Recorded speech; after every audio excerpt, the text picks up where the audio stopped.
En 1022, les Dublé deviennent seigneurs de Cormatin au début du XIIe siècle. À la fin du XVIe siècle, les guerres de religion permettent à Antoine Dublé d'accroître son influence et sa fortune.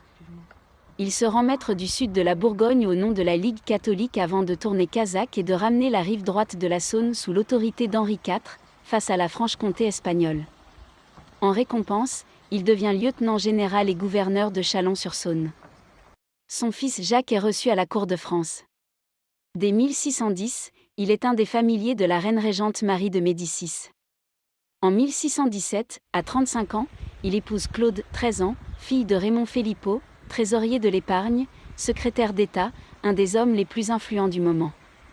En 1618, Jacques Dublé reçoit un des premiers titres de marquis créés par le jeune Louis XIII.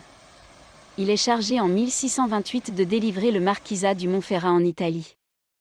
Faute d'argent, de vivres et de munitions, ses troupes sont défaites. Humilié, il cherche à retrouver son honneur par une action d'éclat. Pendant le siège de Privas, le jour de l'arrivée du roi, il lance une attaque téméraire pendant laquelle il est tué, 14 mai 1629. Ses soldats vengent sa mort par un massacre lors de la prise de la ville. Les générations suivantes résident peu en Bourgogne.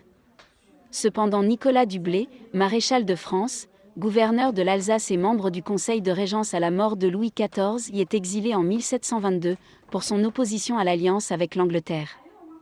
Son neveu et héritier, Henri-Camille de Béringen, premier écuyer du roi Louis XV, laisse ensuite tout le marquisat d'Uxelles à sa fille naturelle, Sophie Verne. Le vin de Bourgogne sauve le château. Avec elle, le château retrouve vie à la belle saison. Son mari, Pierre de Zoteux, aide-de-camp de Rochambeau pendant la guerre d'indépendance américaine, acclimate dans les jardins de nombreux arbres, tulipiers de Virginie, cyprès chauve de Louisiane. En 1812, le poète Lamartine séduit la fille des propriétaires, Nina de Zoteux, épouse du comte de Pierre-Clos et un fils né de ses amours. Le poète revient souvent au château à partir de 1843, lorsqu'un de ses proches, Henri de Lacretelle, en hérite.